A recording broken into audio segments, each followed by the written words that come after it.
राजा विक्रमादित्य को लेकर कहानी प्रचलित है कि उन्होंने शनि देव की पूजा करने से मना किया था। तब शनि देव ने राजा विक्रमादित्य पर अपना क्रोध बरसाया था और उनको जीवन में कई दुख झेलने पड़े थे। बाद में जब उन्होंने माफी मांगी तब शनि का क्रोध शांत हुआ। राजा विक्रमादित्य से जुड़ी बहुत सी पौराणिक कथाएं हमारे देश में प्रचलित हैं, जो उनके शौर्य, पराक्रम और न्यायप्रियता को बताती हैं। राजा विक्रमादित्य की कुंडली में भी शनि का दोष था, जिसके बारे में उन्हें ब्राह्मण ने पहले ही बता दिया था। कुंडली में शनि दोष की जानकारी होने बाद भी राजा विक्रमादित्य ने शनिदेव की पूजा करने से इनकार कर दिया था। इस बात से शनिदेव क्रोध में आ गए और उन्होंने राजा विक्रमादित्य को सबक सिखाना शुरू कर दिया था। विक्रम नवरात्रि का पर्व मनाने के दौरान रोजाना एक ग्रह पर वाद विवाद किया जाता था।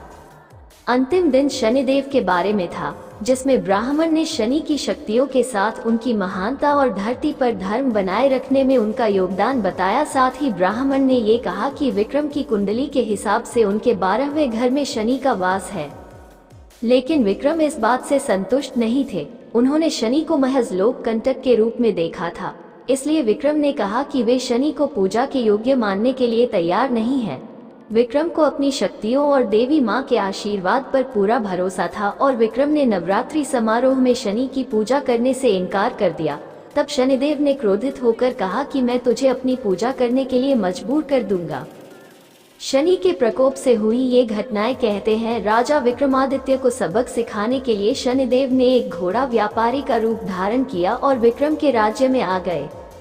वो एक विशेष प्रकार का घोड़ा लेकर विक्रम के राज्य में आए, जो एक छलांग में धरती से आसमान पर और आसमान से वापस एक छलांग में ही आ सकता था। विक्रम ने उस घोड़े को खरीदने से पहले उसकी सवारी करने की मांग की और सवारी करने लगे। घोड़ा उन्हें आसमान में तो ले गया, लेकिन वापस नीचे लाने की जगह उसने विक्रम को दूर जंगलों में फेंक दिया। जख्मी हालत में विक्रम जंगल से बाहर जाने का रास्ता ढूंढने लगे। तभी डाकुओं ने विक्रम पर हमला कर उसका मुकुट छीन लिया। पानी की तलाश में जब वह नदी किनारे पहुंचे तो फिसलकर पानी के तेज बहाव के साथ काफी दूर चले गए। विक्रम पर शनि का प्रकोप अभी खत्म नहीं हुआ था। नदी में बहने के बाद धीरे धीरे वो एक गांव में जा पहुंचा, जहां विक्रम एक पेड़ के नीचे बैठे।